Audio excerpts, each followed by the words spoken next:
of HS2. He's been so busy doing other things, and I think he's probably be very pleased if you could help him with the way out of this. But what I would like you to do is talk me through HS1 a little bit. On the basis of that, why on earth are we looking at HS2? I believe it's taking 30% of its predicted transport level passengers, and the parallel line is only doing 50%. The Brussels to Amsterdam is only doing 15%. The latest one was opened in 2009. The economics of the HS1, I believe, has been sold for £1.5 billion, being built for £6 billion, and the government have guaranteed it until 2040. They've guaranteed the company that are actually running HS1. Can you justify this ludicrous economic state of HS1, and how is HS2 going to do any better? Good point. Thank you.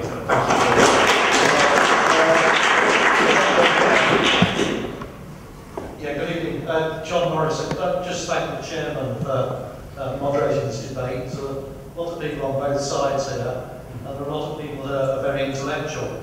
A lot of people that no doubt have very good jobs or going on to find very good jobs. I was born in this city, and I was born not very far from here, in fact. And I started work 32 years ago around Nechells, around Saltley. And I have to say that when you look at Nechells, and when you look at Saltley, and when you look at Ladywood, much is still the same as it was 32 years ago. Now, the point I'm making, the question I'll ask, is that, first of all, is that good enough? Is that good enough? Does Birmingham deserve better? Transport is a means to an end. It's not a means to itself. We've had a very intellectual debate here. There was a very good gentleman who obviously feels very strongly about the environment, who said, what is Plan B? Now that reflects what Martin Dyer said at the start of this, and I'm afraid, gentlemen, Christian and Mike particularly, I haven't had a response to that yet, and I don't think anyone else in this room has. What is Plan B? Because if I don't hear it by the time I go away tonight, I will assume there is a big city stitch shop, and that big city is 100 miles south of here, that's quite happy to take 30 billion, that's quite happy to take 2 billion a year in Crossrail, and let the rest of the country go hang. So please, what is Plan B?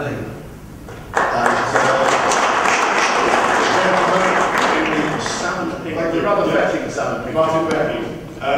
I just wonder how HS2 is going to regenerate and create jobs in the Black Country, which seems to be the area around here where unemployment is at its worst. Thank you very much indeed.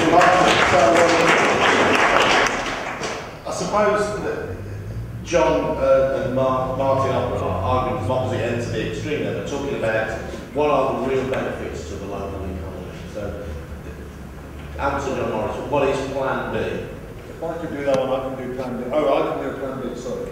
Well, I mean, I think I addressed the Plan B, actually, I did. And it's this, which is that if, as I said, if I was Transport Czar and had 17 billion to spend, I would spend it on a whole host of local transport schemes. I think the way to make big carbon gains in transport is not necessarily to tackle the long distances, which by and large, you know, this scheme will take 3% off the M1, you know, 3%, leaves 97% there. You know, there's no, that's the government's own figures. The way to really improve carbon situation in transport is through local schemes. So, you know, Manchester is getting 6 tram lines soon. You know, you've only got 1 and you're getting a bit of extension. You know, give Birmingham 4 or 5 tram lines. Give Birmingham much better local bus services, but also local train services. And do that around the country to all the cities. Of course it won't all go to Birmingham, but that's the way to do it. That's the Plan B.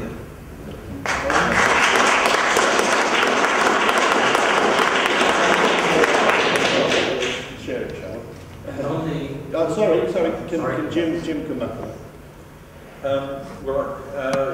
The question I think I better ask, because Morton will not be happy if I don't, please, the question about High Speed 1. I mean, Christian kindly credited me with producing the business case for it, which I certainly was not responsible for. You produced the forecast?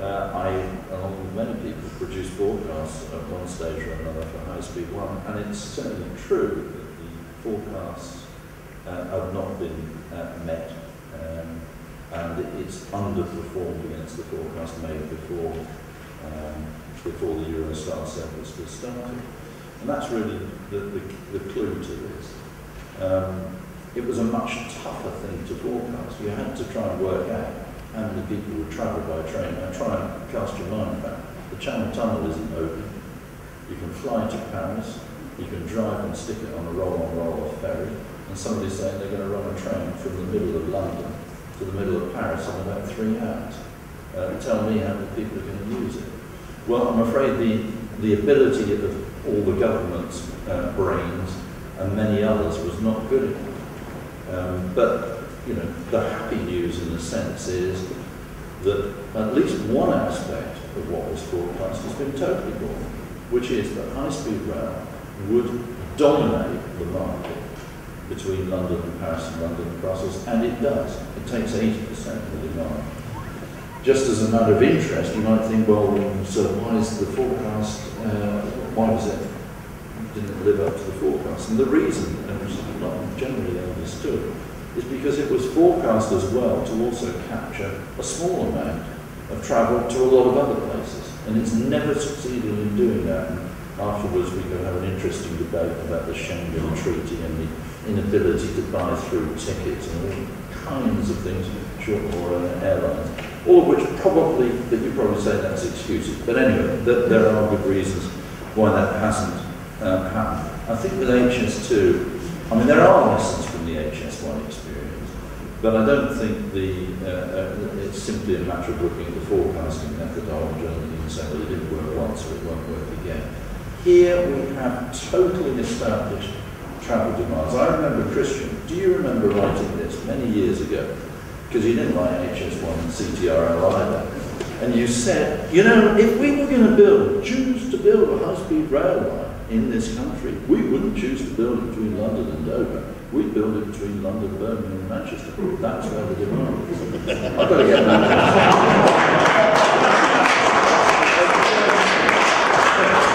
Mike, I will come to you for a final comment in just a moment. But, you know, Martin, from your Birmingham perspective, do you want to address the point made by Martin Becky? I mean, it just strikes me as, you know, I'll just throw a kind of a thought into that. You know, at the moment, you cannot get a train between Walsall and Wolverhampton. So how is the Black Country going to benefit from a high-speed rail route from Birmingham? Well, directly, clearly, it won't. Indirectly, yes. The question was specific about jobs, actually. Sorry? And regeneration, yeah. I mean, that's a tough one, because the best of the regeneration with any of the high-speed rail operations across the whole of Europe are around stations, are around and near stations. And so, I mean, the interesting thing, talking about, and sorry, just jump from Black Country to Ashford. Ashford, none of the business cases ever build in regeneration into their numbers. Now Ashford is anticipating 10 billion over 60 years. This is totally on top of all of the transport benefits, and you know, we ignore those in the transport model. But as I say, I don't believe any of this is just a transport model. John advocated that as well. And this is about regenerating economic areas. And you know, Ashford has seen substantial growth, substantial relocation of businesses from London, and people who are now choosing to live there because it suits. Now, I appreciate I'm not answering your specific question on Black Country, and I don't know the answer to that one. However, you know, there will be jobs associated with around the regeneration, and you know, people may have to travel if they want those jobs. Now, to answer the specific question in terms of how can we connect those through our transport, Centro today have announced or will be announcing the LTP3 is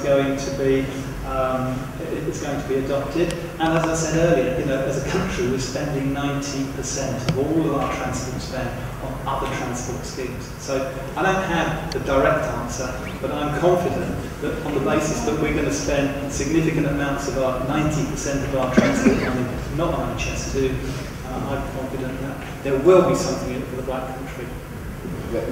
Mike Conwell.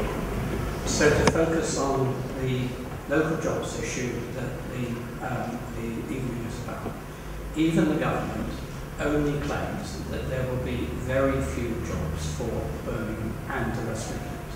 8,000 over 10 to 15 years had a cost of 17 billion.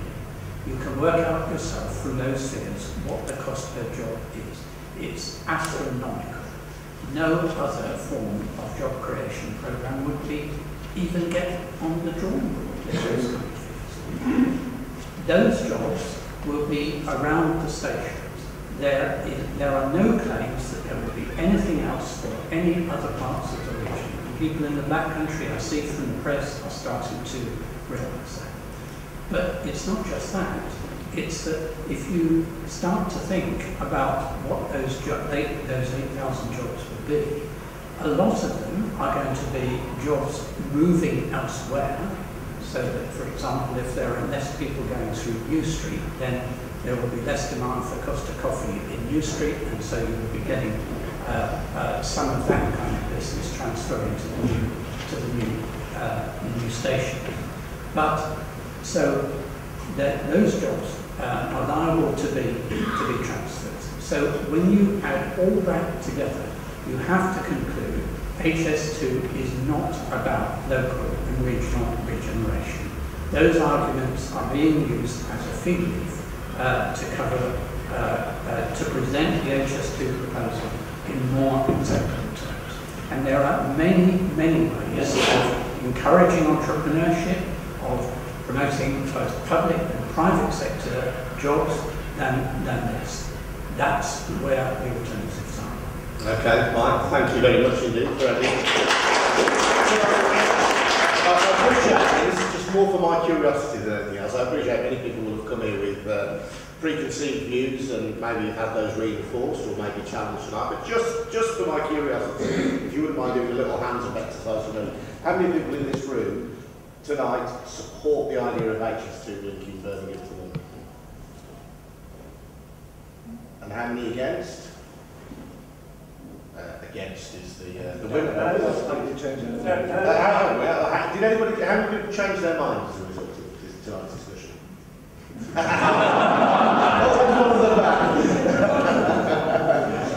Can I thank Christian, Jim, Mike and Martin, and thank you very much.